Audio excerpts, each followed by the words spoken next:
Hi, everybody, and welcome back to my channel. My name is Gaye Gerard. I'm your host, and I'm delighted to have a dear friend of mine, Melanie Jolicoeur, here today. She's a former dancer and dance teacher. She actually owned her own studio in Canada, and she's an extraordinary yoga teacher and wellness coach. She teaches all over the world and runs the most amazing wellness retreats. Mel, I'm delighted to have you here today. Thank you so much for joining me.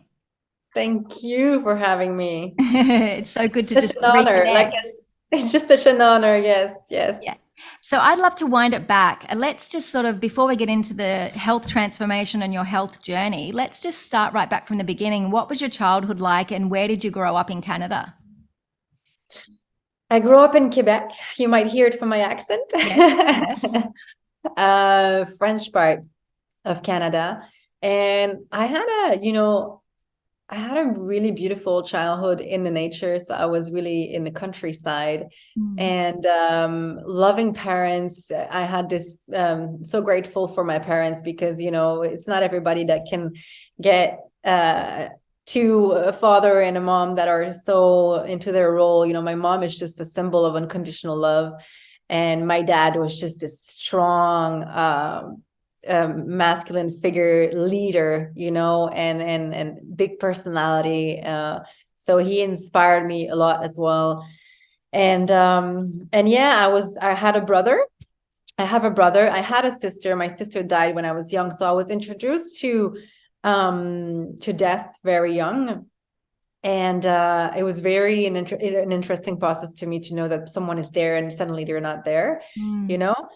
And then when I was really young, I was 8 years old, my uncle passed, and my uncle was really close to my dad. They were like best friends, and we were living like neighbors. So my three cousin moved into our house. Right, So I feel like I end up with four brothers, like right. my real brother and my three cousin. So I've been raised with four guys, so I had to kind of make my place, and it Yeah. kind of like rocked a bit my masculine energy. But yeah, I just played on the lake. I was more on the lake, on the water than on the earth almost all my childhood. So I was really connected to nature, and yeah, but death was something that was part of my childhood. And then after this, I processed it a lot through movement, through that at this point was dancing. So dancing for me was my therapy.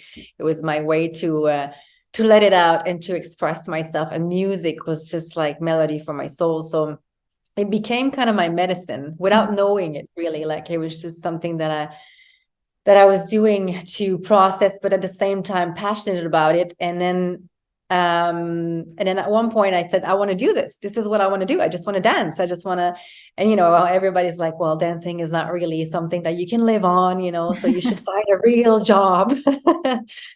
And so, but I was just like, no, like I was this kind of like rebel that I couldn't like just fit in the mold, that everybody wants you to be a certain way. Mm.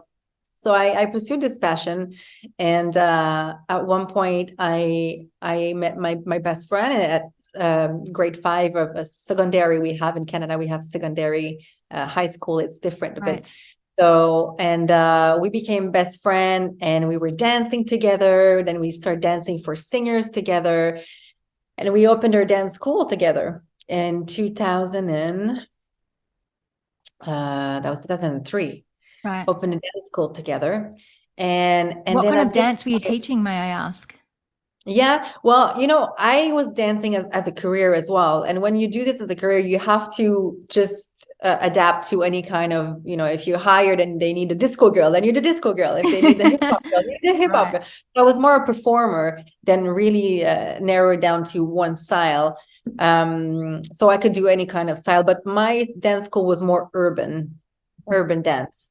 And yeah, so it was a very beautiful path because I wanted to really build a family for kids, the place that they can go and express and feel free, and through dance and music, can really have a free space for them. So that was a very very nice period. And at the same time, when I opened my dance school, my dad was diagnosed with cancer. Oh, So he had leukemia. wow. And so at this time, just before I opened my dance school, I had even though I had such a beautiful childhood, maybe the part where I was always trying to be enough with the boys and the guys and my brother, maybe this is where I felt I needed to the recognition of something. I was chasing, my self-love was a bit I was just searching for myself. And so I got into some heavy drugs for a period of 7 years. Right. And I explored all kinds of things. And today I know what it brought me. So, I'm not like feeling like regretting anything about it. I That's think good. it really led me to discover myself into a whole different way. And it brought me also to a point where when my dad told me he had leukemia, I thought, wait a minute, like he's trying to survive something. And I'm actually like maybe arming myself right now. Right. And so I got in therapy at 22. Okay. And 1 week. And I never, it's like if I received a toolbox and it made sense to me. And I never got back into heavy drugs after anymore in my life. And it was just this toolbox showed me, wow, I have access to some stuff inside of me, and I can use these tools. And then I started to be fascinated by psychology, by human, by all this experience in life that we're having and emotions. And why do we learn so much about intellectual intelligence and not about emotional intelligence? And there's a whole world that opened up to me. And then through the disease of my dad, I kind of like process into this curiosity of wanting to know much more about emotional intelligence and this human experience. And what is this ease, where does it come from? And so childhood was amazing. It had his roller coaster, but everything was perfect for me to get where I am today. Right. And death was also part of my childhood and then of my 20s, because this is where, my dad had to fight for leukemia. I mean, I don't really say fight anymore, because I think it's into surrendering that you kind of heal more than fighting against something. But he showed me at this point the power of the heart, because he was sick for 10 years. He had 250 chemos. Like it was that's a insane. lot. Yeah. But the strength that he had through the whole thing was just so inspiring. So many times. And my mom as well. My mom was just love and devoted to him, And so that opened me up to witness also the power of love, the power of the heart, and the power of deciding, no, I'm going to live. And so many times they say, you're going to die. No, I'm going to live. And then he was just going into but the way he was doing it was through joy, through tapping into what makes him feel alive, through let's go and have this vacation, let's go and explore this, let's go and nothing would stop him. And then he started to write in a newspaper, and then people were writing to us back, and we had hundreds of letters per week. And then people started to ask for help. And because we had he was writing in a newspaper, he had like media kind of power. Then, if we would need it to find an organ for someone, then we would find it, So we were That's just extraordinary. like, yeah. It was amazing. At a So time then when he's suffering and he's going through so much personally, and your family is, yeah. But at the same time, then I would start to witness other people, surviving from things, just from the support, just from love, from getting together, from Sense of community, sounds like. Yeah, exactly. So that was another part that really touched my heart. And then after 10 years, he passed in a very beautiful way. He just did what he needed to do. Right. He just did what, and then witnessing death was also there's pain in this, but there's also beauty in death. And the death of my dad was a moment where I was crying my eyes off, but I had a smile on my face. You know, I felt the love. I felt like he did everything he needed to do here. It was witnessing like death in a beautiful way, you know. Would So you and say all he the was, people around it. yeah, right. Would you say he's like, sounds to me like he's a remarkable man. And would you say he's one of the greatest teachers you've ever had in your life? Oh yeah, my mom and my dad are both great. I mean, great is such a poor word, but like inspiring teacher for sure. And so yeah, and so then that happened, and then after, the woman I was talking about, that I had my dance school with, Right. Manuel, she also um had a diagnostic. So we were living the same life. You know, we had the same age, the same date of birth, we had the same passion. She was going out with my brother, I was going out with her brother, living in the same house. You know, and it was just such a person that I could relate to so much. And then we had the same kind of diagnostic in different level.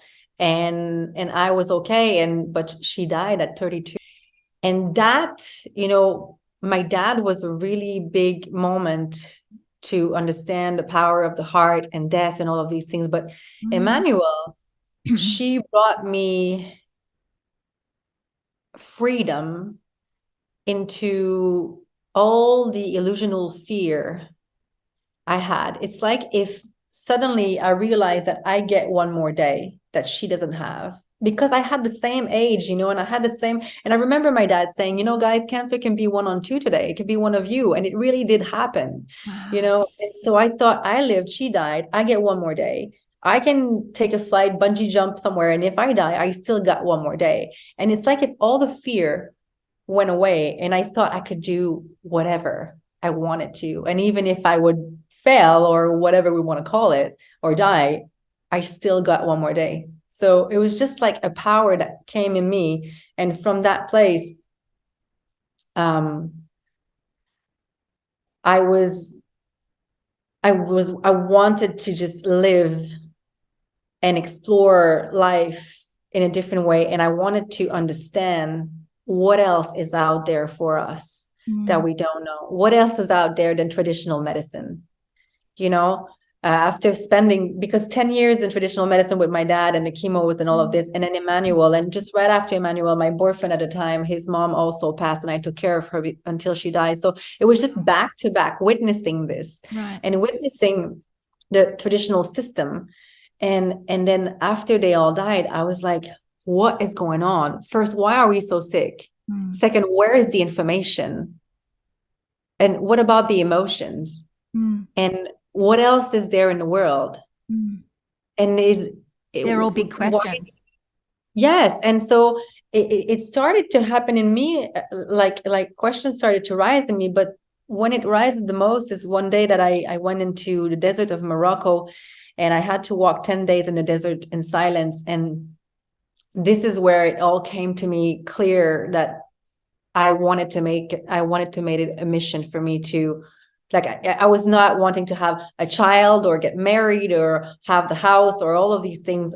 What my mission was, I want to devote my life to go in the world and study all holistic medicine in this world. I want to understand, I want to get, you know, in the jungle with the people and understand the herbs. I want to get into holistic center and know what do they do, what's there. You know, at this point, I didn't even know, you know, all these fasting and juicing and all of these, like I didn't know nothing about it. Right. Can we But pause there for a moment? I'd just like to wind back a little bit. You've got the most extraordinary and positive mindset. Where do you think that that came from? Was that inspired or, you know, influenced by your parents at a younger age?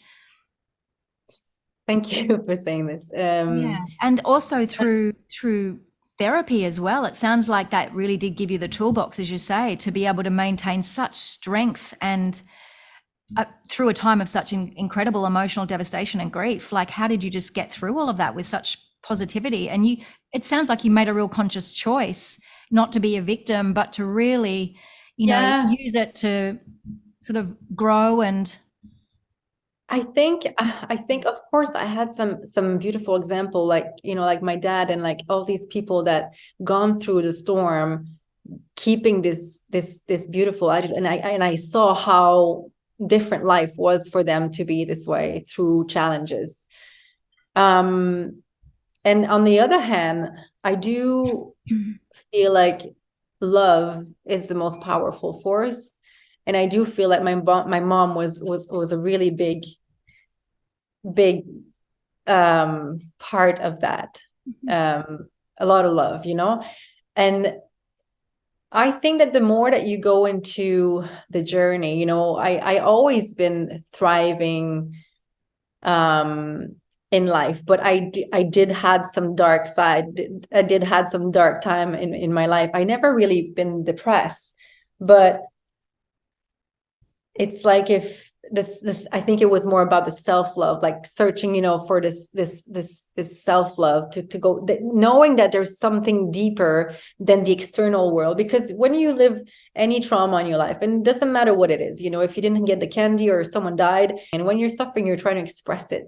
And when you express it, most people will say, don't cry, don't scream, don't da-da-da. And you go live into the stimulation world where there's so much to do, so much to buy, so much to love, so much to drink, so much to all of these things. And this world is abundance into quick fix, you know? And then as soon as you have a moment that brings you back there, it can be challenging.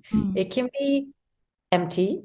It can feel empty. It can feel empty. It can feel like wounds coming back. It can feel, you know, you reconnect with yourself that you haven't been because you're living here, you know? So it can feel really confusing. It can feel, you know, painful. It can feel all kinds of things. And society tells us that we don't want to feel pain. We don't, you know, this is good. This is not good. This is bad. This is right. This is wrong, which is not. Everything is just an experience. And as soon as you start to understand that all of your struggle are actually there for you to really tap into a higher version of you, if you allow it, if you really want to allow it and reconnect here and live this emotion and feel, because to heal, you want to feel. And so your life is your medicine. And as long as you stay here, you will have all kinds of things. But you can't reach happiness. You reconnect with happiness. It's right here. It's you. You just have to, your ego just have to get out of the way. This thing that wants more all the time, that wants, it's never satisfied because humans want more to want than to have. So you're always stimulated by this. But as soon as you come back here, and sometimes you can feel it when you watch a sunset and you're like, oh, this is beautiful. And you feel touched for a second. You just came back here for a second. To come back to your question, the positivity, I don't think it comes from trying to always be positive. I think it comes from allowing the darkness, feeling what's uncomfortable. And I'm going to come back to one thing that I talk a lot lately is about balance versus harmony. People talk all the time about balance in life, everything with balance, everything in balance. And for me, I think that's a bit of a hard way to live. It brings you into fight and flight constantly because you're trying to be perfect all the time. You have to balance, balance, balance, balance. But if you think about nature, and that was such a teacher in Costa Rica when I lived there, like there's no balance. Like when it rains, it pours rain. When it's sunshine, and all the bugs and everything is like crazy, you know, but everything serves something else, and there's harmony. And so as long as we're suppressing darkness in us and we're suppressing pain and we're just living into the quick fix, we can't reconnect with ourselves. We can't reconnect with this happiness that's natural inside of us. So, and there's not a bag of positive thought and a bag of negative thoughts, because something positive can be, it's raining for me, can be, I'm happy it's raining. For you, it can be, no, I'm sad it's raining, you know? So it's the perception you make it behind it. It's not the thought itself. So for me, I think it's the understanding that I can fuck up sometimes. I can just like fuck up sometime. I can fall, I can get back up. And this is a natural process of life, just like nature. It dies, it grows, it pours rain, it all accepting that, I think would bring me this kind of like positive attitude, as we can say. I don't really like to use positive attitude because I think everything is positive, even negative is positive, you know what I mean? But knowing that everything that happens doesn't happen to me, but it happens for me. Mm. And sometimes you're like, do I really need this shit right now? You know what I mean? Yeah. But it always is an opportunity to connect even more with you, with your self-love, and with everything that you need to really touch this higher frequency of yours, you know? Yes. Yeah. And so you said that when you went into the desert, I find that fascinating. Can you tell us a little bit more about that experience? So you were 10 days in Morocco and you had this realization that you wanted sort of to find out more about holistic living. Can you just elaborate a little bit more on that? Yeah, you know what I would like to say about this is the most powerful tool that I experienced there is silence. Mm-hmm. Because silence is where you're at. It's like a date with yourself. And for me to walk for days in silence was uncomfortable at the beginning, but it brought me to this inner dialogue with myself. It brought me to a date with myself. It brought me to listen to myself. It brought me to feel, to be in connection with me and the extension of me. Like nature for me is my best teacher. Like, you know, there's people in this world that inspired me, but what inspires me the most is nature. And so to be in silence, you get to not look around you, but connect because you're so present, you know, so silence is a place where I remember at the beginning felt, well, there's nothing in there. I need to do something. I need to say something.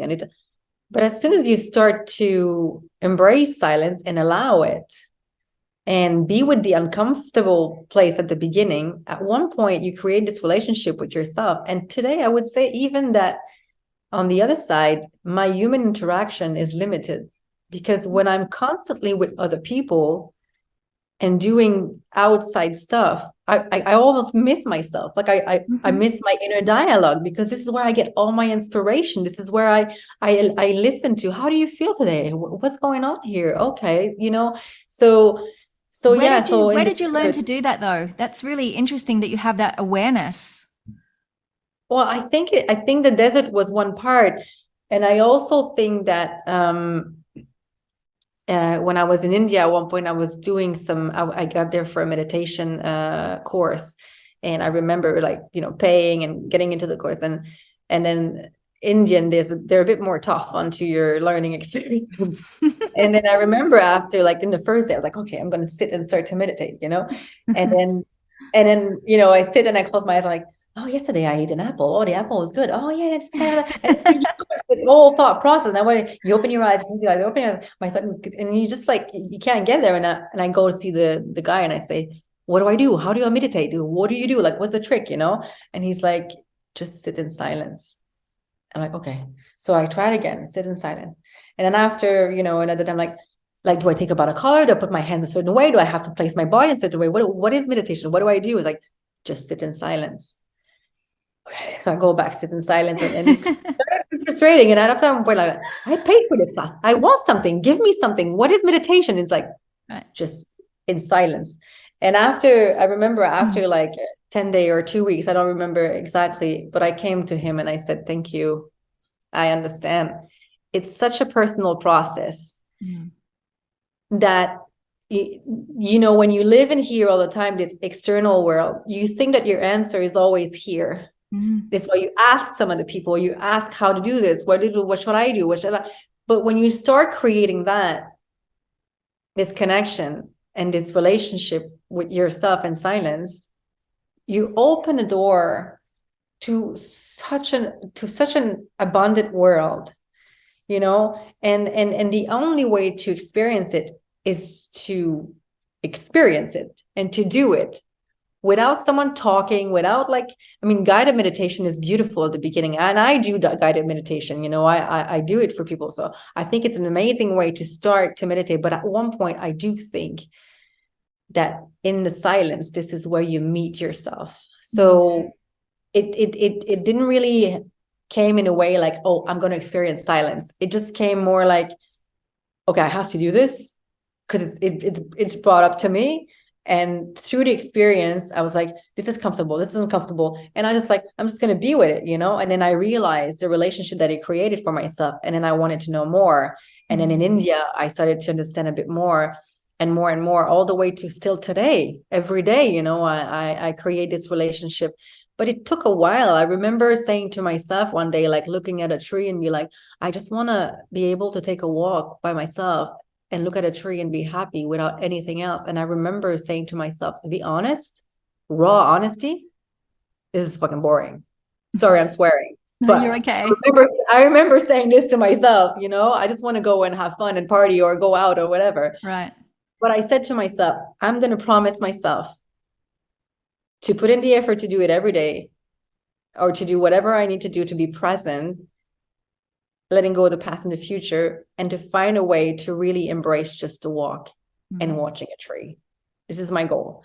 And I remember the first time I almost forgot about all of these things. And it's so simple. It's so hard, but it's so simple, you know? As soon as you tap into this, you know that it's there.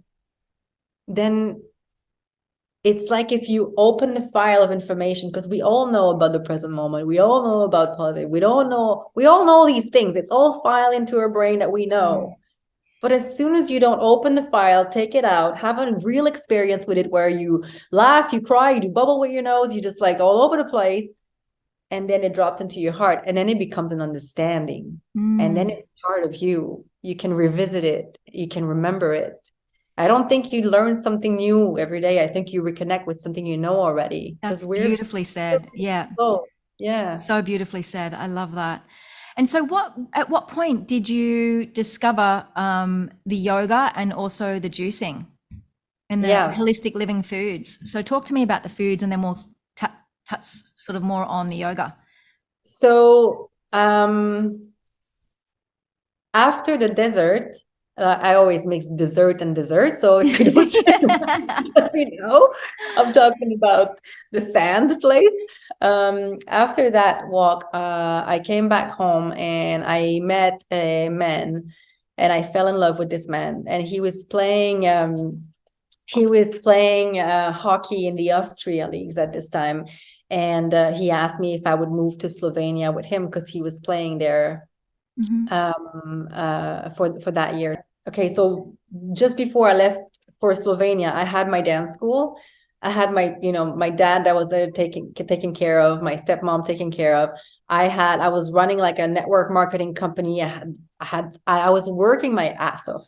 I was like really like, big social community company. I was all over the place. I had to take appointment all the time because I was so busy.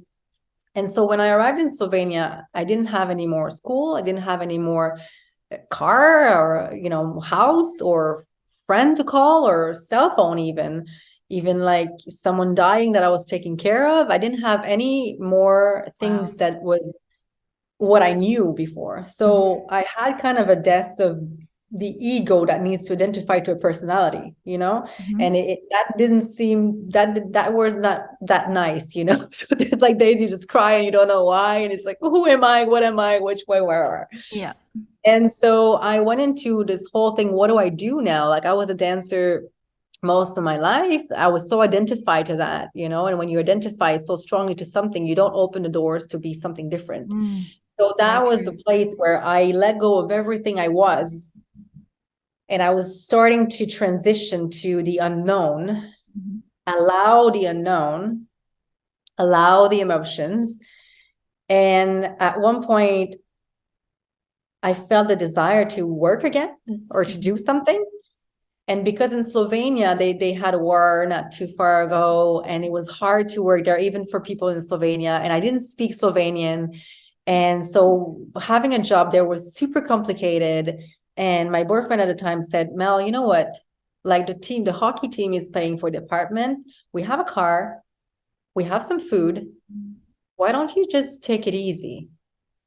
And so one night we've watched a documentary on, I think it was Gandhi, the first one. Gandhi. Oh, wow. Okay, the life of Gandhi. Yes.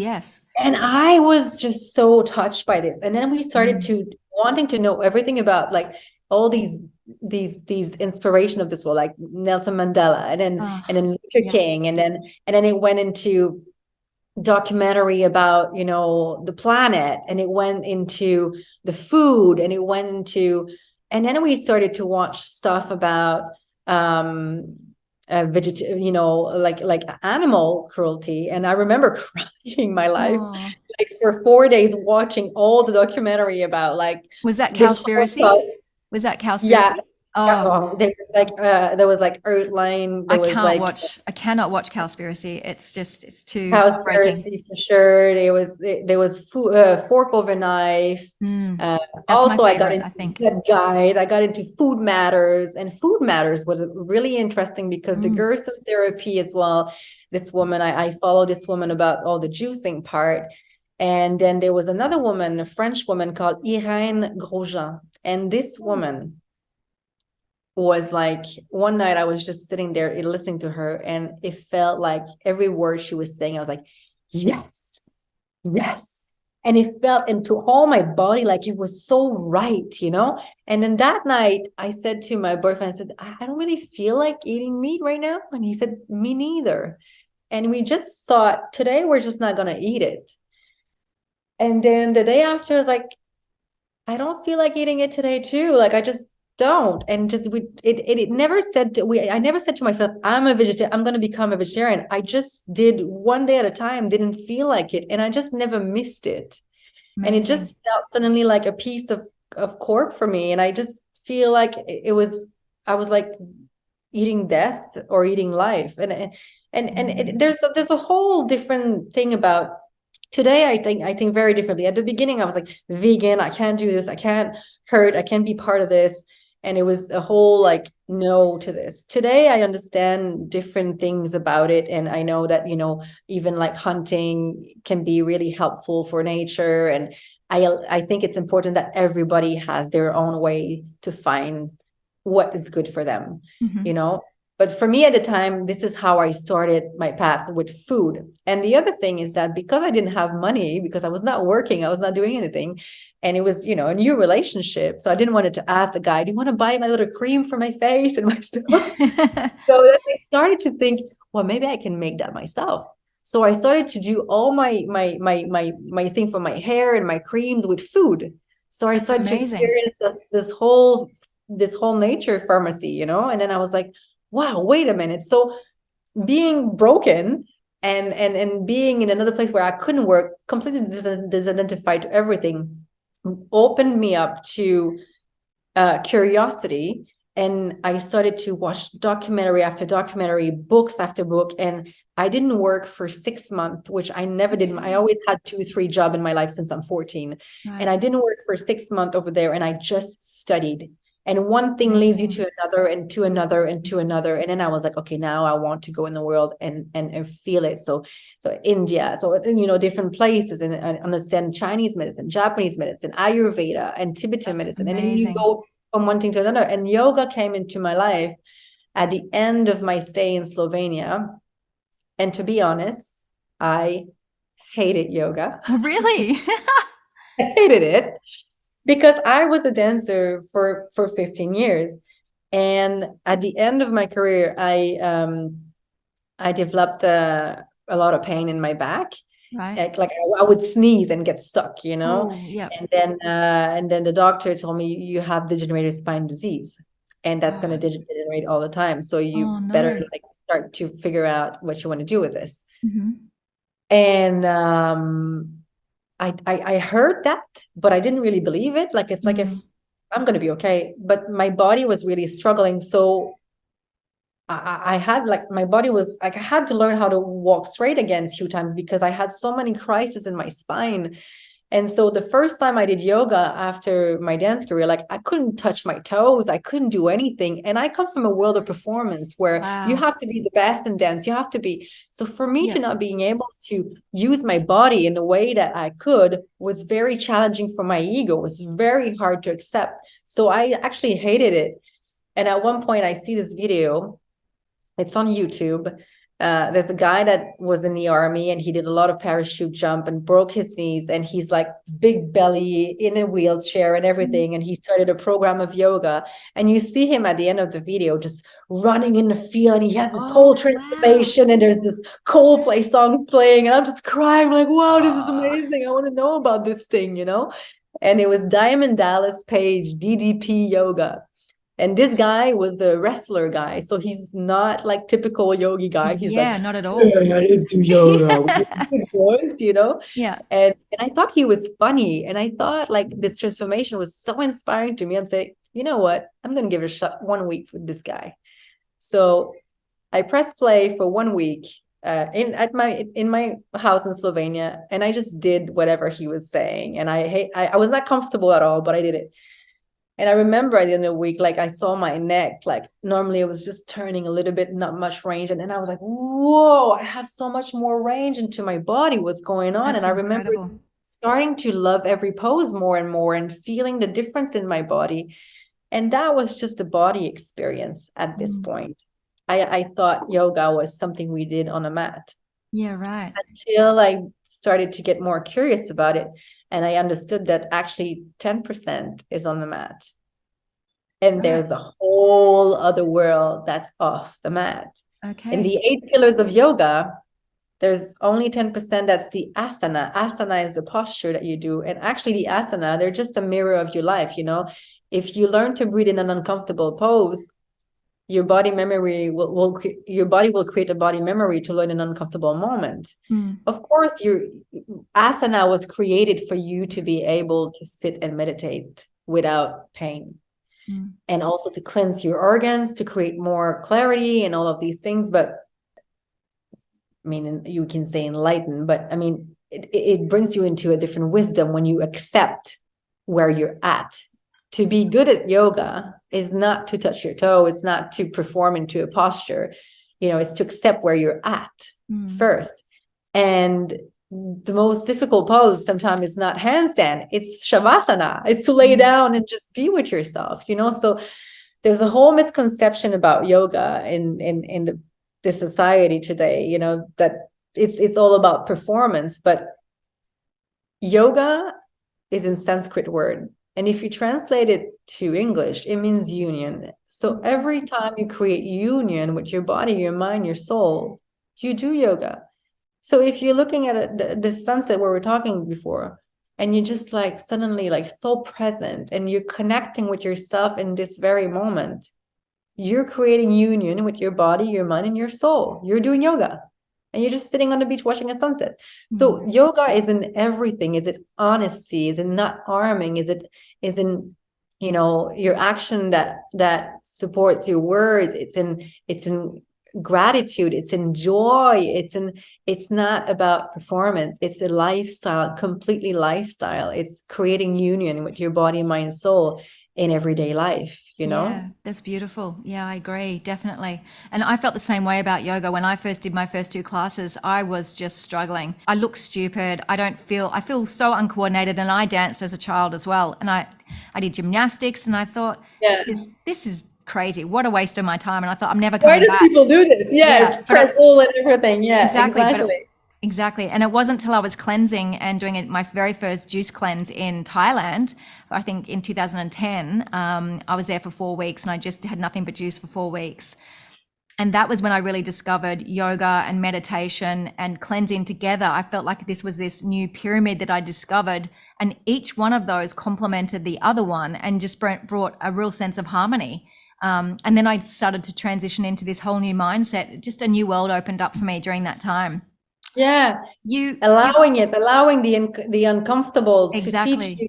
Yeah, and you know, at the end of the day, if you can explore thing with like flexibility of the body is one thing, but you need flexibility of the mind before to come onto the mat, you know, to show up to yourself before anything else, you know, so to open yourself. And I understand some people say, well, this is not my thing. But when we say this, it's like if I was saying, well, to connect with myself is not my thing. You don't have to do asana to do yoga. You know, everybody does yoga every day. It's just that we don't know. If you're breathing, you're doing yoga, Mm. you know?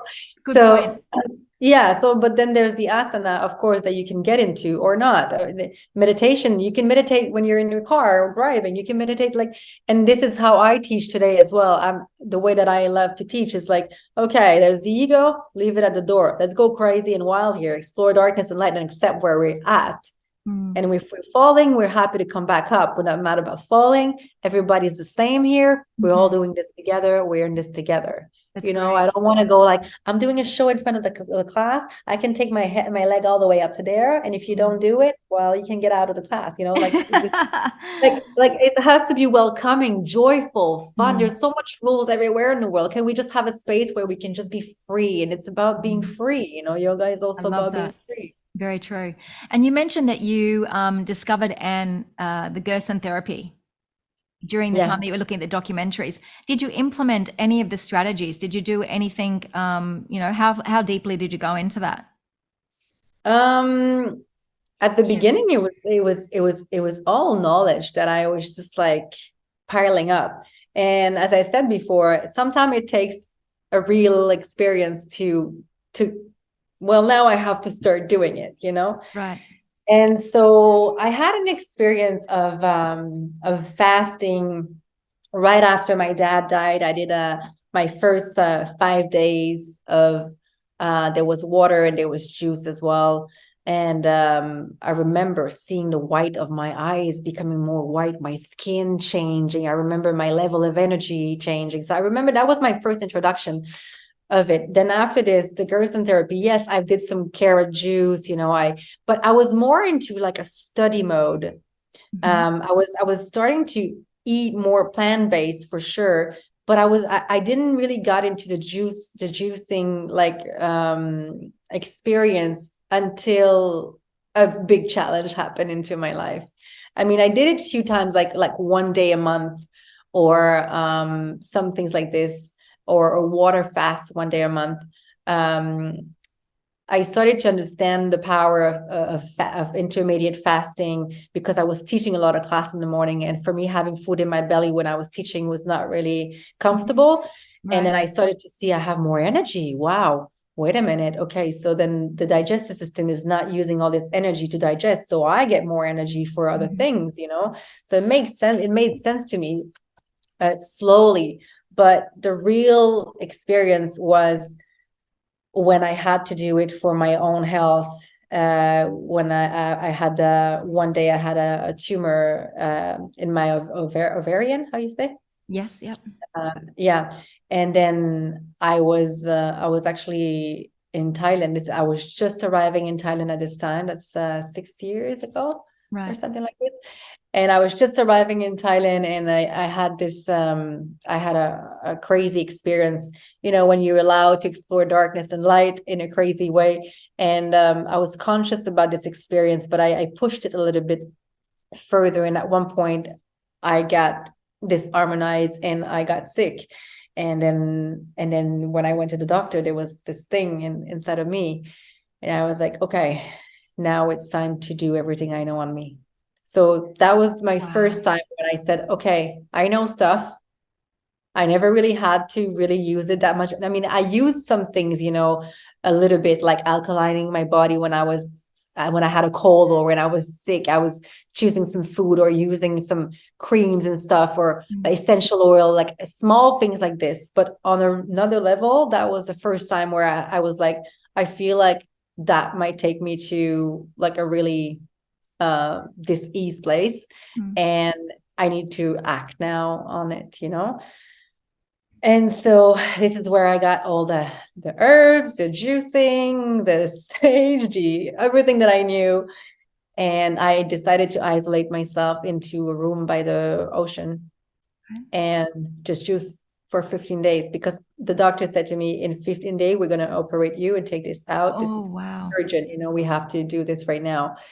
So I had 15 days inside of me I thought I'm going to reverse this, or another part of me thought I was dying for some reason. Right.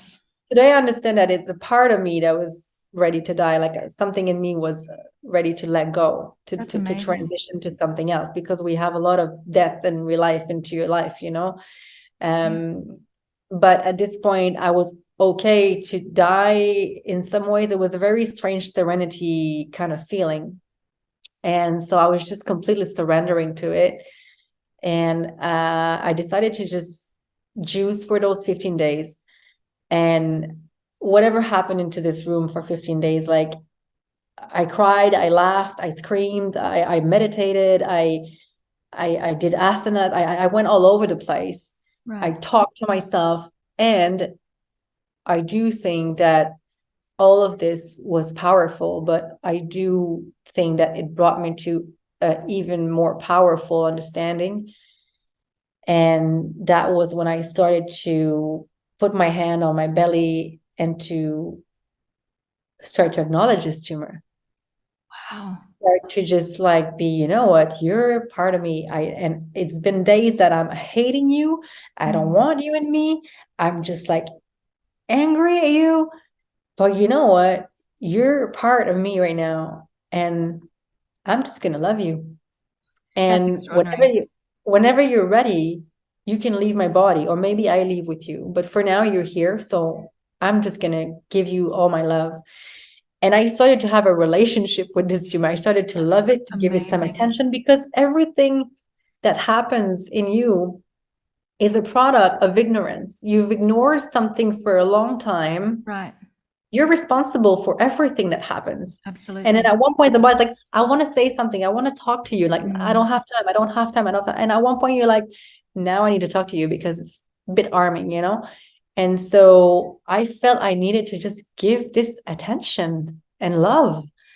And I think that it's the most powerful thing that I did at the end of the day, because when I got back to the hospital for the operation that day, they've put the camera back in me, and there was nothing. And I was like, I was blown away. And the guy said, well, we need to still operate and take a piece and analyze this, because we don't know what happened, you know. And so they did this. But that was my first experience, that my first like big moment, to understand like, there's intelligence here. Like we create freaking human being in our body. We like, it's crazy. And not just us, but the extension of us. I remember watching the ocean and thinking like there's particle in my body that goes all the way to the ocean, into the tree, into the other thing, like, and we all breathing, and this is one thing. So the power of the ocean is my power as well. And it's all one thing. I felt one with everything. It was such an amazing experience for me to understand that at the end of the day, we live in a world that's not perfect. And it's never going to be perfect. So if you want to eat, and when you get into this path, most of us do the same thing. We try to do everything perfect, eat perfectly, exercise perfectly, do all of the things and there's so much information, and it's confusing, and it's like, what should I do? What should I do? And it just like, it's exhausting. I agree. And we are already into a fight and flight response most of the time, because today it's not a tiger that brings us into fight and flight response. It's radiation, pollution, GMO, pesticide, herbicide, name it, the phone, the job, everything brings us into fight and flight response.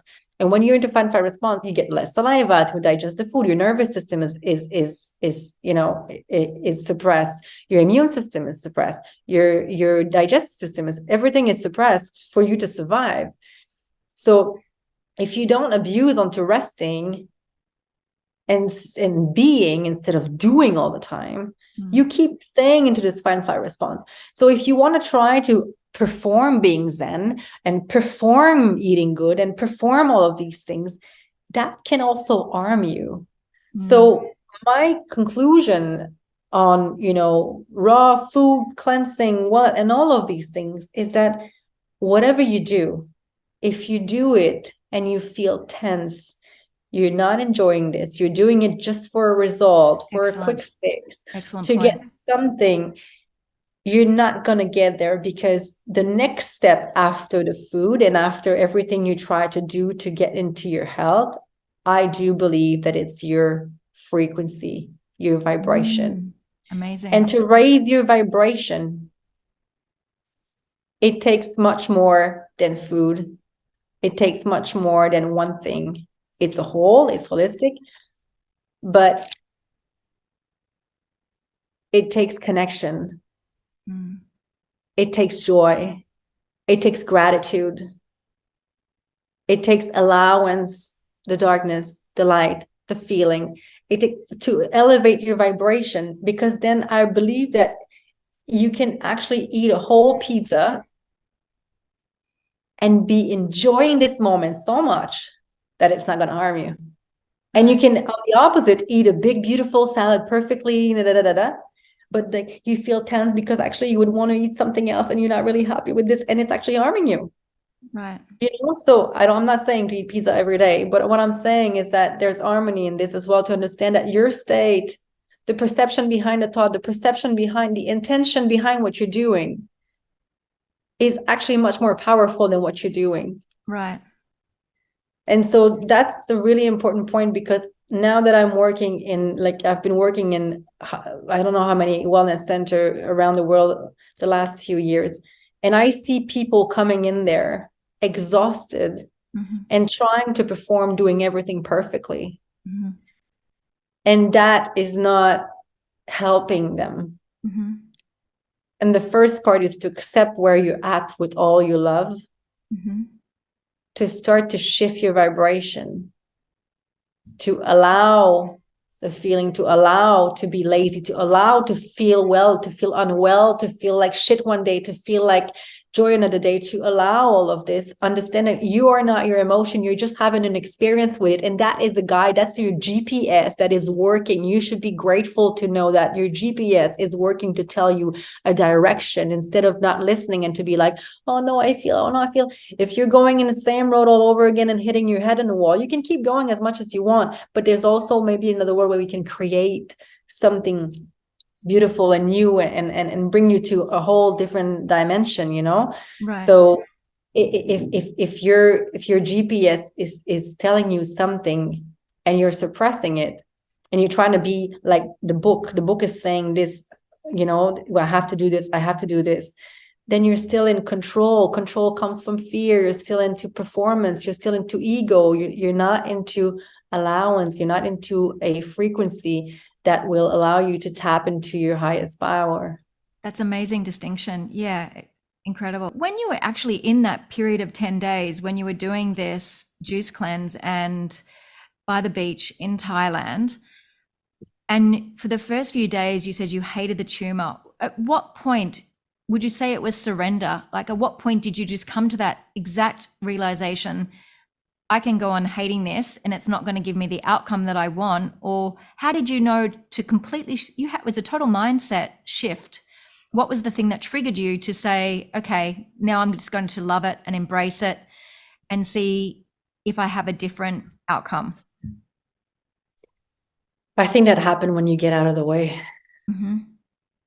When you surrender completely and you get out of your logical understanding. For me, this is when it happened. I remember the exact scene where, I've passed few days just trying to figure that out, to live all of these emotions, and I remember that day where I lay directly on the tile on the floor, like my arm like doesn't be like, oh, like what the fuck, And then in the split second, I feel like I completely surrender to just like, fuck it, like whatever needs to happen right now, I'm just going to allow it. And then this is where I just like started to be calmer and just bring my hand on my body and just feel and hear my body, and just suddenly have had so much compassion that passed through me, and understanding, wait a minute, this is all part of me. This is like, there is this man that changed my perception of so much. His name is Masaru Emoto. I don't know if you know this guy. I certainly do. And do you know Greg Braden as well? Yes, of course. Yeah. Okay, so Greg Braden, incredible man, scientist, and studied Eastern philosophy and healing, gathered a group of people around to do tests and experiments in Asia with a gentleman that had a massive tumor. And after, I can't remember the exact amount of time, 15 days or 17 days or something like that, you could look it up. But the tumor was gone, because they did exactly what you're talking about. Together, they meditated on the tumor, sent love Yeah, to the tumor, yeah, embraced it, accepted it for yeah. what it was. And it was all about embracing it and loving it. And in the quantum world, it was essentially, this is just one possibility out of all the soup of possibilities that exists. And we're going to choose this one to embrace and love it. And it's just, that's what everybody focused on. Every single day they joined hands and they meditated, Wow. and the outcome exactly the same as what you're talking about. So I really Yeah, do believe exactly. that And anything's this is possible. exactly, this is what this Japanese guy dedicated his life to study, you know. Mm-hmm. He did this test called the rice test, where you would put like water in a Yes. jar with rice, you know, and one you would hate, one you would love, and one you would ignore. And I did this when I was in Slovenia, actually. And I remember seeing, like, after a few days, like the white jar was still like a white rice, you know, and the one that I hated was green and reddish, but the worst one was the one I ignore. It was black and sour, and it was so Wow. disgusting. And then I thought, wait a minute, well, what happened there? And then I studied this Masaru Emoto that was just under the link, and it was a documentary on water, and he dedicated his life to prove that water has a memory, and it's crystallizing differently to its environment, you know.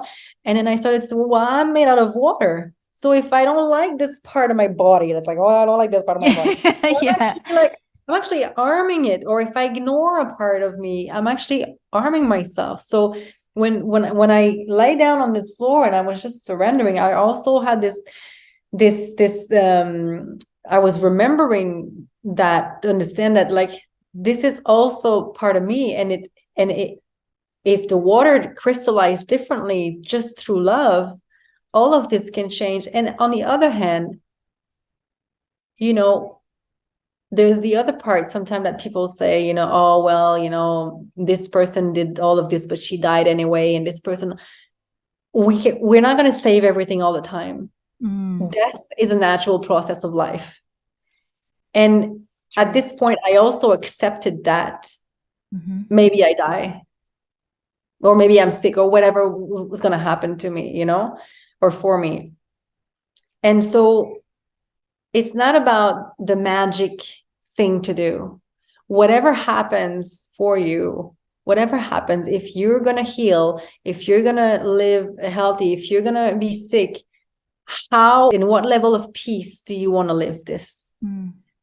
In what level of connection and joy you want to live this? Because if you die, how do you want to leave this place? What's your legacy, and what did you experience as a human before you leave as well, you know? So it's not about always fixing everything. It's also about accepting the natural process of life, and through this, sometimes a lot of healing happen. But there's one thing that we know, is that we're going to die, and what do you want to do with this life? This is, you know, you can live. Yes, some people will say, well, you know, my grandpa, he smoked cigarette all his life and drink Coca-Cola, and he lived until 90 years old. Yes, but in what level of consciousness did he live, you know? And what did he tap into, to his own potential? And maybe he doesn't want to, but if I could tell you, like, you can fly tomorrow, would you want to know how? Like, we have so much potential. We're using, like, what, 4% of our human potential. Would you want to know more and experience this? And maybe from this, tap into your highest gift and serve humanity from your gift. You know what I mean? And impact this growth, this flourishing of the, you know, the whole world history. Like, we all have some gift to share with the world. I agree wholeheartedly.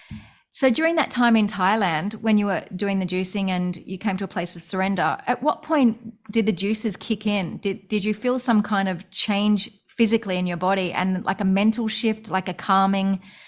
What was the experience that you actually felt on a physical and a physical level? Was there clarity? Was there more clarity? And it's more like a different energy overall. Okay. Because, you know, like, it's just you're less intoxicated, Right. and and your digestive system is not taking all the energy to digest the food, so your energy completely shift. And then the less your body is occupied by trying to digest and process all of this, well, your energy is redirected to some other place, but also your clarity Yes. is very different.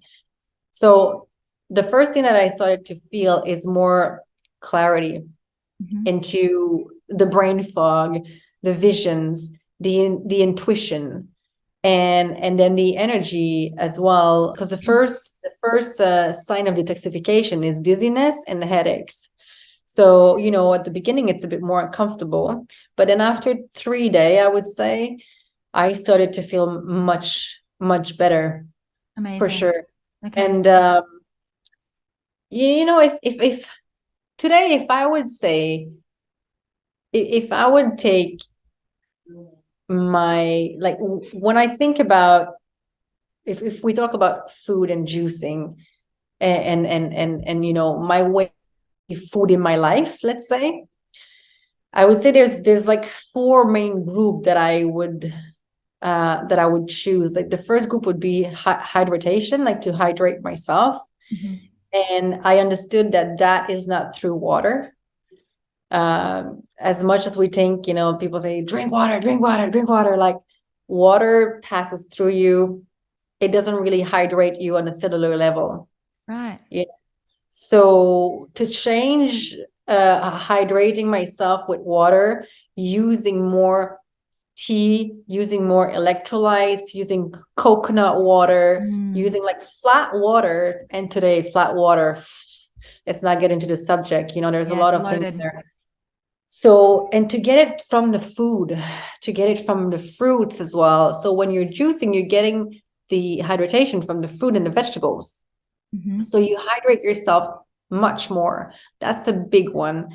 And so hydration for me is a huge one. Then after this, there's like real food. What is real food? It's something that's not transformed. Something that's like no color, no pesticide, herbicide, GMO. It's not transformed at all. It's just real food, like a carrot, an organic carrot, like to get it really organic. Of course, it's hard today because soil is touching soil and there's a whole bunch of things, but trying to get as much as real food as you can, like real stuff that you can say there's one ingredient and that's carrot, you know what I mean? Yeah. And after this, there's like all of the food medicine, like the onions and garlic. It's not something we should use every day. It's something that it's medicine. If you use it every day.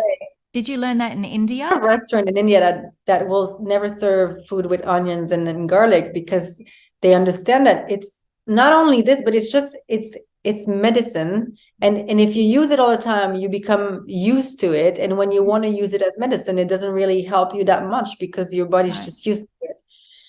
So that's actually parenthesis. That's another way that I discover the power of onion. One day I had a urinary infection and I saw in a book that you could just use onion, and I chopped an onion, put it in my socks, and I slept with an onion under my feet and some socks. I've never heard of that. Oh my God. You know what? At 12 the day after, I had nothing anymore. That was the worst urinary infection I had in my life. But and it completely healed it. Completely gone. Yeah, but how did your sheets smell after that? It was disgusting. It was smelling onion everywhere in the room. But it was just, what? This is the thing. When you travel by yourself, like I've traveled around 40 countries around like last 10 years, and sometimes you're by yourself, and sometimes you're so sick by yourself, and sometimes you don't even have like money enough to go to the hospital, or your insurance. Oh, it's complicated. So you're just like, what can I do? What's next to me? Like this is where you just power of oregano. That's a super amazing antibiotic, and you discover the power of turmeric as well, and even baking soda to alkaline yourself. There's so much things around there. So a hydration is one thing that's really hydrate through the tea, through the food, real food that is not transformed. And then there's like all the food medicine, like the onion, like the garlic, and the mushrooms. Yes. Mushrooms, incredible. What's your experience? What is your experience with mushrooms? Are you having it as tea, or are you eating them? Have you watched this documentary on Netflix about the mushrooms, like all the No. explanation? No. It's just life. It's just how life is formed on everything, it's incredible. But I drink it normally. I have here I have a product that a guy makes that is, I mean, you have different powdered, you have all kinds of things here on the market. But in Asia, there's a lot of different kinds of mushroom. And I hate mushroom. I used to hate it all the time. To eat it was like, Right. oh, a weird Yeah. sensation. But as soon as you start to understand a bit more about it and to see like how powerful this vegetable is, oh my Right. God. Yeah. And then you just have to find some good source. And there's a lot of company out there, and I don't want to just not name one, but I do like to drink it normally, Yeah. much more than eat it. But I eat it sometime as well. You put some honey in a jar, and then you put some fresh turmeric in there, and then you just create a big paste with it. Right. And then after this, like in the morning, you can just take some hot water and take a spoon of and you put a little bit of black pepper as well, and just a little spoon of this. Put in your water instead of coffee, and turmeric's Wow. amazing. I've never tried that. Oh yeah.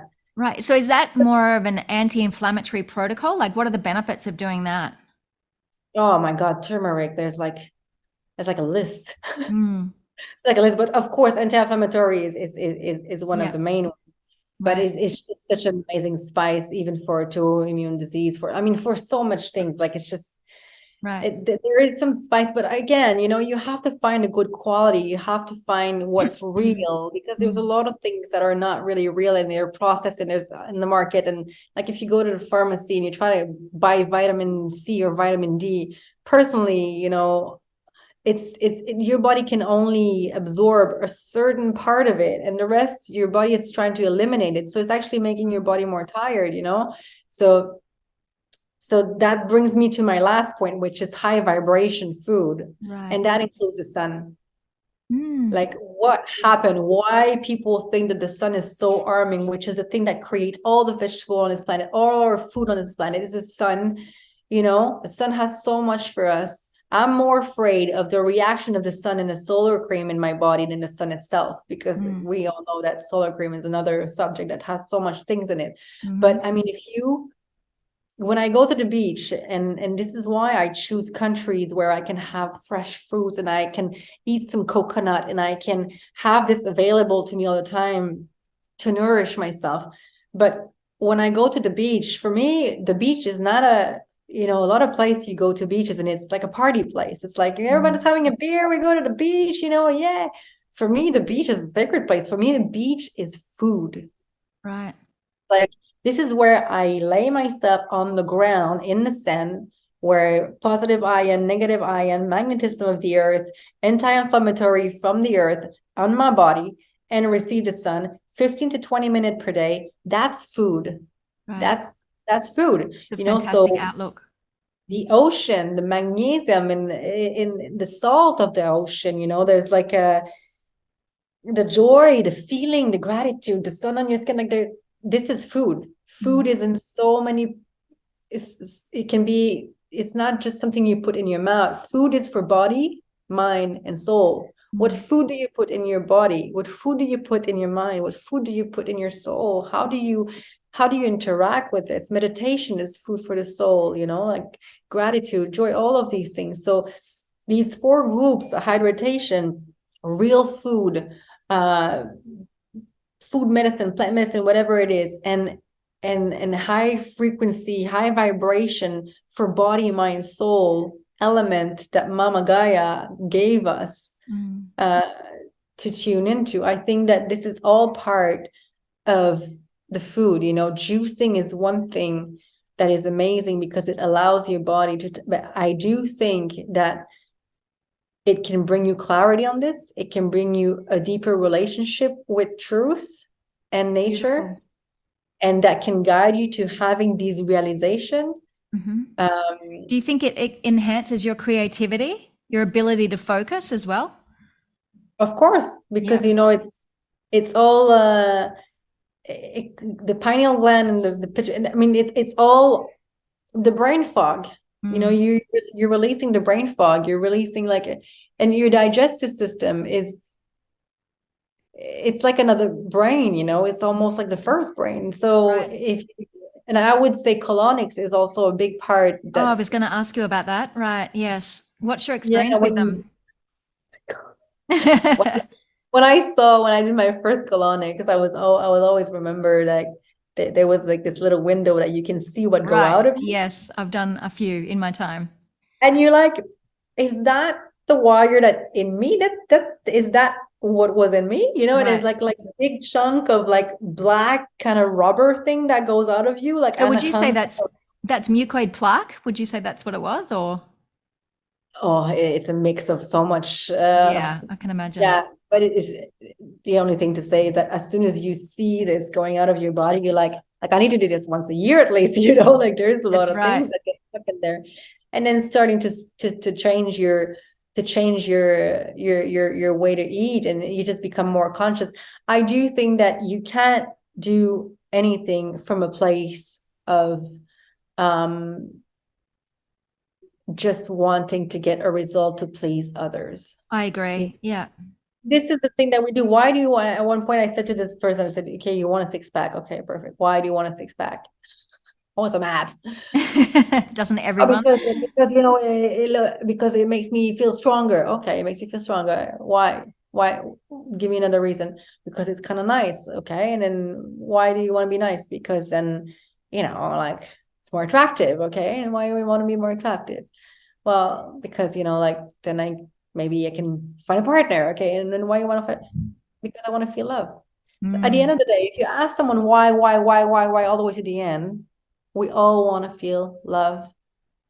I And agree. sadly, the only person that can give you all this love is you.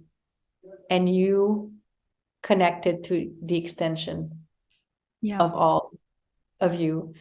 Every time you need something, everything you need controls you. Mm, So if you think that things will come from an outside circumstances and you do things only to please the ego and the others and the mask that we have to wear in society to be enough and to all of these things, you know, it's gonna eat you alive. So I mm, think that at one point, whatever you're doing, embracing it is the first part. And to embrace it, understanding, awareness is the key. Perfection is not the key. Awareness is the key. So as soon as I started to understand something, it made sense for me to do it. It was not an effort. mm. Amazing. It was like a drive. It was like an excitement. Mm, So driven by excitement is much different than driven by fear or by, you know, I'm privating myself from this because I shouldn't mm. do it. And then you feel tense and it's not helping at all. Yeah. Every dose of stress creates 1 pint of acidity in your body, and every dose of euphoria double your immune system That's 57%.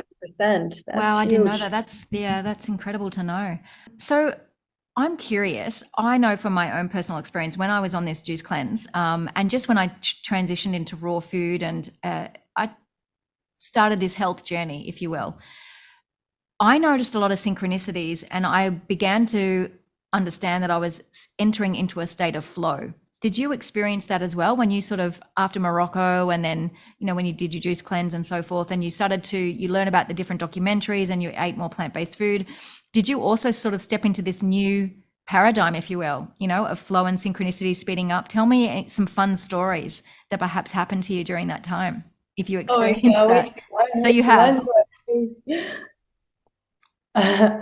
It's such a beautiful question, because I don't know how many times that I decided to jump and you're like shitting in your pants. You're like, oh my God, I'm jumping.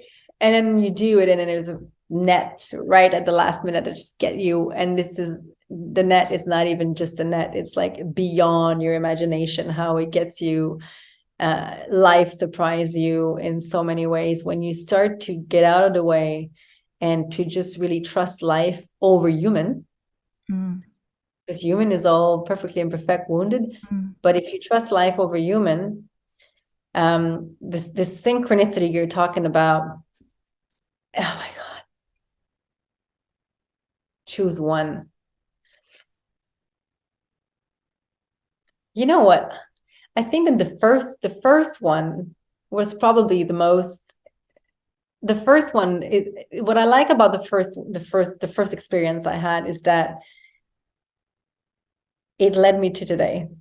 Okay. So I That's think huge. that would be the one that I would maybe tell. But the first one is actually right after my dad died. I Right. did this cleanse, this 5-day cleanse, and then I started to understand a bit more about it. But that was my very beginning, my very Okay. beginning. Then I chose myself into a relationship that was not serving me, and I have let go of all of this. I want to do me. I want to choose me. And I had this clear vision inside of me that was like, I just want to experience what creates joy in me. And I felt like that through this joy and through this excitement, I will create whatever I don't know yet that is for me, Mm. you know? And so I think that it brought me to this point of like choosing really to just trust, and to just open up to. And anyway, I remember this night saying this to myself in a time that I was not feeling that well inside my heart, but I remember saying, I'm choosing me right now. And then the day after, I woke up and my phone was not working, and I was like needing my phone to work. So then I got to the shop and I'm sitting down, I'm waiting, and then at one point there's this old guy coming into the store and sitting next to me, white hair, and I'm starting talking with him, and at one point he's like, and he's just like, being mad, and he's like, I should just buy a new phone instead of waiting here to get my fix. I don't know what to do with Right. my money anyway. And he's just like doing all. I'm like, if you don't know what to do with your money, I can give you a lot of ideas. So I started having this conversation with him, You and said that to then him? yeah, Oh, and then wow. because he was like, instead of waiting for my phone, I should just buy another one, anyway, I don't know what to do with my money. So I started to say this to him, and then we had a chat about life, and it was just nice, and it ended up like this. And at this time I was still like selling some health product, and I just gave him my card, and it finished like this. And 3 days after, I'm still in just before that happened, I chose myself. I decided, I made a commitment to myself, right? The next day that happened. And then 3 days after, he calls me and he's like, Mela, let's go for a lunch. Like, tell me what's your thing that you're selling. And so I go with him for lunch, and the conversation goes into a whole different direction. And then I'm trying to figure out, who's this guy? What's his story, And so he tells me that when he was young, his wife and his mom died in a car accident, and he never Mm. really wanted to face that at this moment, and he worked his ass off all his life, and he didn't live. He just work, and just masked the whole pain. And Gosh. then now he's 70 years old, and his heart works 33%, and he know he's gonna die, and he has all this money, but he didn't really live in his life. And so he looks at me and he says, before I die, I decided that instead of, all this money going away for who, I decided I would choose random people that I love their energy into my life and ask them what's their dream. And so he says, what's your dream? Oh, I've got goosebumps. Oh my gosh. And then I feel like I'm sitting in front of an Aladdin lamp saying like, make a wish. And I'm just like, oh shit, is that real? Is that really happening? Yeah. And I'm just like wondering what's going on. But I feel like I'm just going to play with that. It's kind of interesting. Like, let's just, even if it's not true, I thought for a second, maybe he just wants to inspire me to really find what my dream is. Right. So then I go back home, and at this point, I was raised on sailing boat. I love sailing. I love being on water. My dad was a sailing man. So I thought, I just want to go back on water, because on water, I feel just like, I don't feel like this all busyness of the world. And I feel so connected. And so I wanted to go back, sail boats and go back on water. And so I said to myself, I want to go do all my cards and rent a 40-foot boat and go sailing. And this is my dream I choose right now. So then when I'm ready and I have all my plan, I call him like, I'm ready. So I go to the restaurant again and I show him, I found a place in the British Virgin Island. This is the cost of the boat. This is the guy that can certify me, and I can do all my cards, and this is the amount I have to pay. And I even did a budget to get there. Thank you for inspiring me. I'm gonna go do that now. Right. And then he Not looked at me, expecting anything from him. because I thought he just wanted maybe to inspire Right. me or whatever. I just, there's a part of me that didn't believe that that could really happen, Right. And so at this point, he just take his check and he's like, your gift to me is to accept this gift to you. You have to take this for me Ooh, because I'm dying and that goosebumps. doesn't mean anything for me. And you have to do this. You have to live what I didn't live. And so I felt like if I was about to die and I had all this money, wouldn't it be amazing to create dreams for people? I have to take that. And as much as, I mean, it looks crazy to not take it, but it's actually hard when someone gives you like, I mean, it's Of $40, course. it's not that much. But for me, I never had a gift like this in my life. That was like a Right. huge from someone I don't even know, that I randomly met in a sale shop.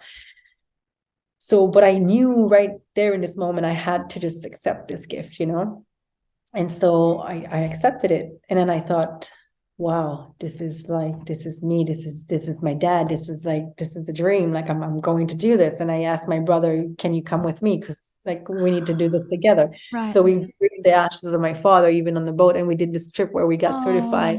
So we sailed all around the British Virgin Island, and we did our oral certification. And then that when I came back, What was your certification on? the sail to sail a 40-foot boat by myself to be able Wow.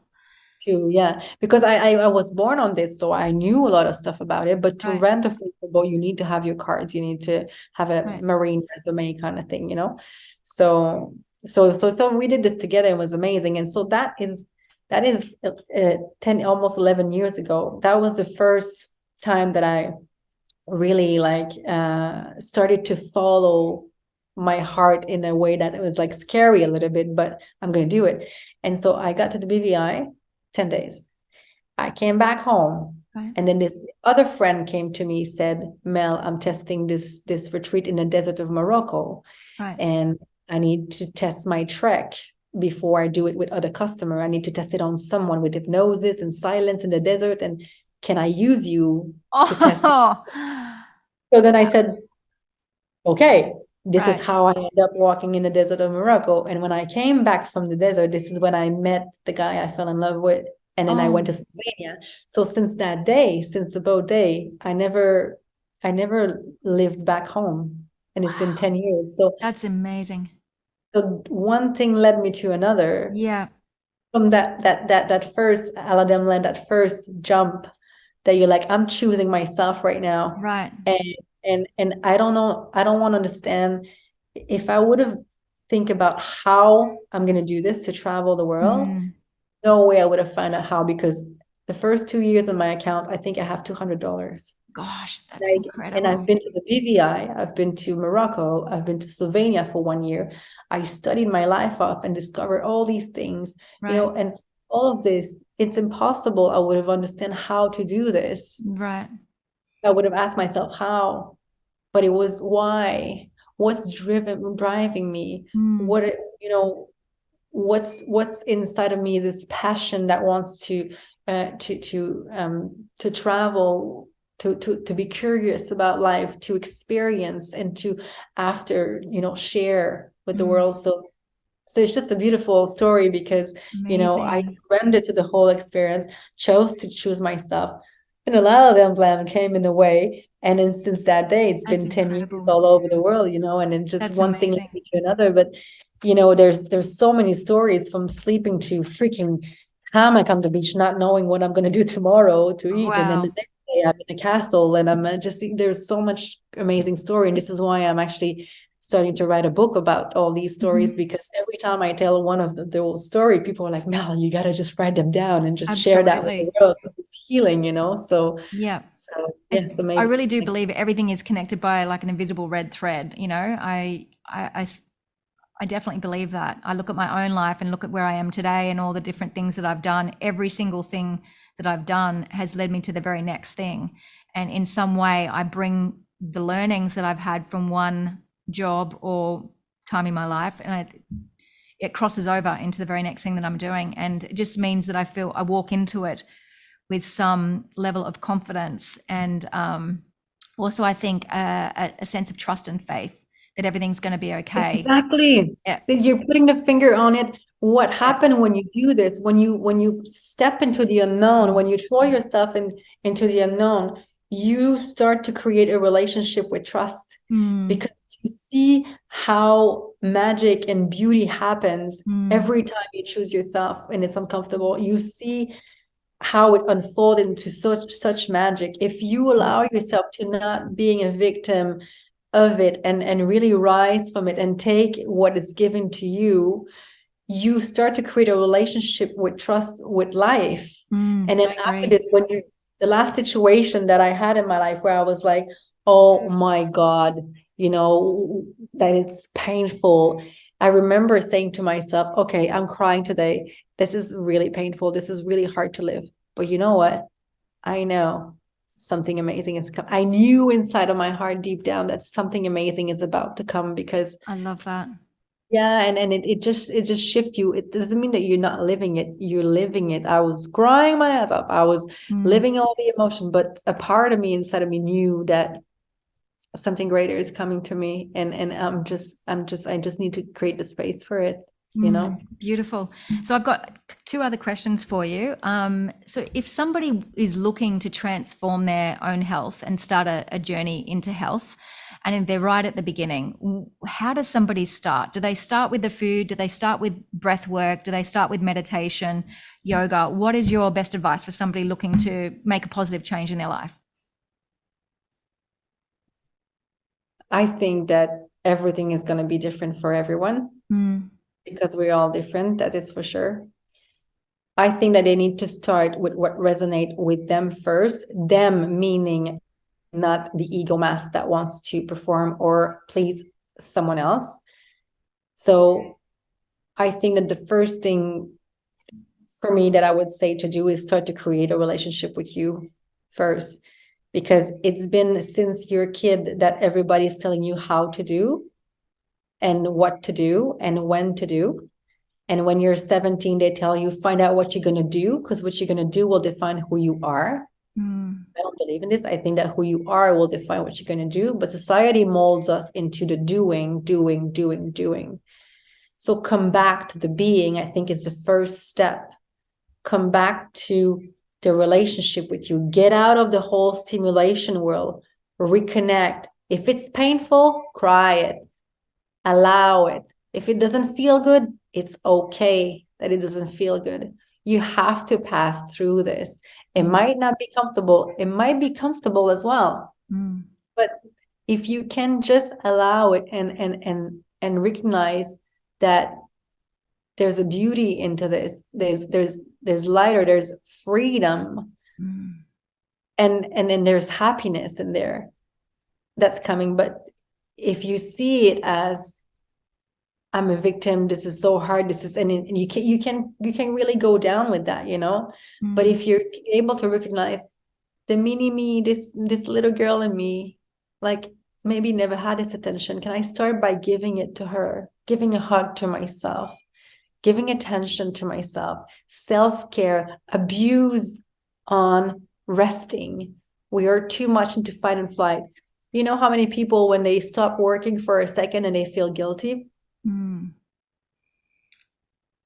Be lazy for a second. Stop doing and being. How many people, because we're identified to what we're doing, if we do a lot, we're important. Society labels us like, oh, you're so important, you're succeeding, you're making a lot of things, you're doing a lot of things. So we can't stop. So the first thing is stop. Acknowledge the breath. Stop. Acknowledge yourself. Love, attention. And it might feel empty at the beginning. It might feel boring in the beginning. And it might feel like, you know, a lot of sensation. But this is the beginning of something greater that you can't not imagine right now. I love that. That's beautifully said. Absolutely beautifully said. So tell us a little bit more before we go about the retreats that you're running. I know that you've got one coming up next week in Mexico. So can you tell us all about that? And then I would love to ask, where can people find you? So Mhm. what are you doing on your retreats? Who are you collaborating with? And are you running them all over the world, or is it only in Mexico and Thailand? Uh, Actually, all these retreats we were talking about synchronicity, they all came to me in a synchronicity way as well, you know. Wow. So it's yeah. So right now I'm going in Mexico, Bacalar. It's in the Blue Lagoon. I have a girlfriend that came to. Actually, it's a woman from Quebec. She met me through social media, liked what I was doing, and she came to meet me in Costa Rica. And we developed a friendship. And this summer, when I got to Quebec, I invited her to come to my retreat. She really connected to what I was doing, wanted to learn more into the field and to develop herself. She's a life coach as well. Right. And she says, well, I want to do a retreat in Bacalar. Do you want to lead? Do you want to, lead this with me? Because it was her first one. So I said, of course. So let's just do it together. So I'm doing this one over there. And then in Thailand, it's every day a retreat. Every day I work in center where people come in a retreat. So anybody that wants to come and have a journey in Thailand or in Asia or anywhere in the world, if someone says, we're 5 women, we live in this place, we would like to have a journey with you for 5 days. Like, I customize everything. So I Amazing. can fly anywhere and go create some customized retreat. So that is something possible as well. And you Not offer holistic coaching online as well, don't you? I Yeah. believe. Right. And Yeah, at your yeah, yeah. retreat in Mexico, for example, so who is that catered for? Is it largely around yoga and movement? Just give me an overview of what's included. Yeah. So um the retreats that I do is not just like asana Hmm. nonstop, because I believe that yoga is a whole range of things. So if you go hike a mountain, for me this is yoga. So the retreat that I did in India, the last one I did in India, was like, I remember there was a woman, she's like, well, we're not doing like 2-3 class a day. I'm like, well, I came here to do yoga. I'm like, yes, hiking a mountain is yoga as well. Right. You have to dig into Beautiful. yourself, because we got up to the Himalaya and the highest temple of India. You have to dig into some part of you that you didn't dig into. Right. In silence, this is all part of the journey. So the retreat that I do, I love to incorporate movement for sure. Beautiful. Every morning, normally there's going to be movement. It's going to be also education and Mm, talks, great. because if you don't know what you don't know, when you awareness creates the action that follows, and creates also the pleasure of doing things, because you understand why you're doing it. Mm, And my first crowd I was teaching yoga to was hockey player, because of my boyfriend that was playing right. hockey. So these guys, they were like 20 years old. They don't give it, they don't, Mm, yoga is like, I love my thing. But when you start explaining why things, so I had to learn how to explain the why behind each things. And there's actually nothing is magic. Everything is just a beautiful logic. So mm, when people start to understand the logic behind it, and they start to understand that it's not hippie to work barefoot, it's actually scientifically proven that there's like so much food for you there, and it's anti-inflammatory, and there's so much things behind it. Breath work, it's not weird, it's like you live because of that, but we're shallow breathing for years, and we need to understand how to come back to. So when you start to explain, so there's education about of this. So movement, release, talks, of course, meditation, but meditation can be done into hiking a mountain as well. mm. You know, Beautiful. so there's a lot of activity to bond together. Right. It's important to raise joy, to create stuff that is going to be fun. It's not just like, we're in class all day. Like in the morning, we get our body moving, then we sit down, we have talk, we have tea. Then after, we go into the real thing, we go into the real world, into what we experience, and into activities that we can do in a real world. So then after, when people go back home, they can go have a walk and link it, because you're not going back home and it's going to be like in a retreat, like always yoga all day long, asana and meditation, so you have to start to integrate all of this into your everyday life and see it into your everyday life. So this is why the retreat is it's also based into relating stuff into your everyday life. So there's a beautiful harmony between those two. Yeah, that sounds amazing. I'd love to attend one, definitely. It's a lot of fun, a lot of love, a lot of joy, a lot of emotion, a lot it sounds of like a time to connect with other people and sense of community too, which I think is really, really important on this journey. Yes. And just, yeah, it helps make the journey so much more joyful. That was And my last thing. Yeah. If you were to sum up what brings you the greatest joy, or what are you most grateful for, in one word or one sentence, what would you say to that?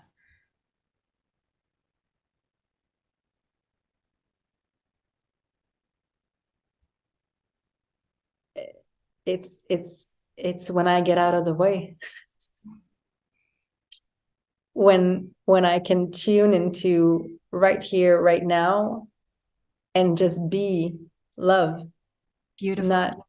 This is, joy, love, gratitude. This is the most powerful thing. And when I tap into this, when I say get out of the way, is the whole ego that is sometimes just in the way.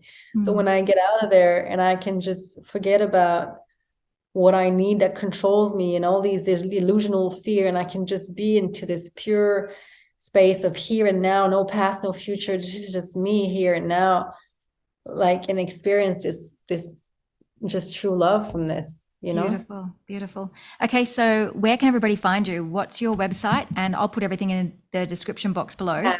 Yeah, I just want to say social media. one thing before you, because you asked me about the online as well, and yes, and this is also, the website's going to be linked to this as well. So for the online coaching, what I've done is I wanted to find a way to create something that everything that I've learned through all the years, that I could put it into something simple, so people can take 5 to 15 minutes a day, open the book, follow this 5 or 15 minutes a day. They can do how long they want, and then slowly understand every day something about themselves, so they can slowly reverse engineer and find a root cause of everything they're living, and understand themselves emotionally, and understand what emotion is linked to what organ, and how they can, just work with themselves, so something simple and easy to follow. And it's 2 books, and I coach them through this so they can really this is the funniest part, is that everybody that comes and do this this program, they always start and I don't know where I'm going with this thing. That's and then the best after part. a few days, they're like, oh my God, I understand my life. I understand myself. That's brilliant. This all makes sense. Why don't we learn this at school? This is crazy. This is the life toolbox for life. This is everything is there. So amazing. So it's a very beautiful program that I have the pleasure to teach online, and I'm not special for doing it. I think that it's just I opened up, it passed through me. I'm a conduit, I think this is beautiful. It. And I don't have the answer for everyone, but I do guide people to their own answer through this. And I don't think that nobody heals nobody. I think that we can all heal ourselves. We just need a bit of guidance sometime to do it. And I love to do this. And this is what I love the most, is to hear and to witness people shifting and transforming and feeling their joy and their love into transformation. This is one thing that makes me very, very happy, because then, we're elevating the vibration of the planet all together, and I'm contributing in this. So my website is my name, melaniejolicoeur.com. But I also did few alternative, because my last name is so French and it's hard to spell for people. So sometimes I use Azaya. Azaya means heart, and my last name in French means beautiful heart, literally.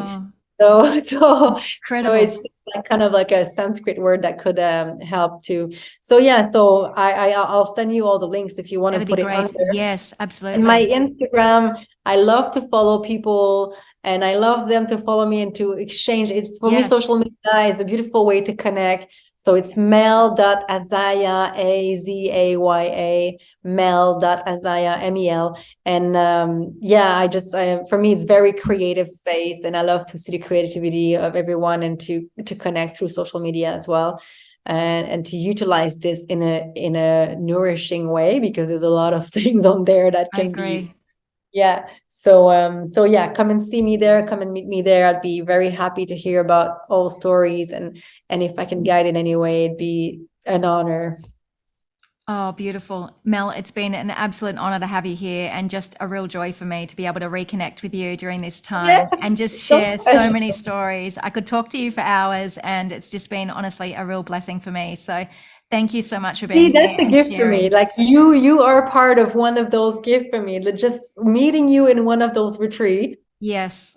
Like how long did we met together? Like Oh, that was, I sure? think, 5 or 6 years ago now, at least. But how long did like we seen each other only for a few hours? Like Oh yeah, well, a couple of days at a doing yoga together, and then when you came back and we did the photo shoot, and I took the yeah, most beautiful exactly. photos of So you doing yoga. It it was was such a short period, but brief, how but beautiful bonding and yes, impact. And absolutely, today, after all these years, that's you still right. have a thought about, oh, Mel, but it's Yeah. not Mel, it's the essence of Mel that passed through me. Oh, So, 100%. now you're like creating this channel that's Yes. going to impact so many people. So the compound effect, that brings me so much joy that you pass by there, we exchange some stuff, and now you're creating this, and that's going to impact other and other and other and other, and that's Yeah. beautiful. So thank you to you for Oh, doing thank you. this, That means the world to me. for Thank you. just giving your gift to share and to serve humanity, and it's very beautiful, Thank and it's you. just an honor to be there. Oh, thank you. Alrighty. Thanks everybody for watching, and we'll see you next time. All the best and take care. Bye for now. Thank you for joining us today, and what an amazing conversation that was with Mel. She is just a rare and beautiful soul. She's got so much wisdom and love and kindness to share with the world, and she's a remarkable yoga teacher. And I highly recommend, if you're looking at doing coaching or a wellness retreat, definitely look up her website. You won't be sorry. It'll be a true gift to yourself. Do me a favor, if you like this video, please hit like, subscribe, hit the bell notification. I'll be coming to you every week with a different interview and some recipes to help you on your health journey. I look forward to seeing you next time. Bye for now. Take care.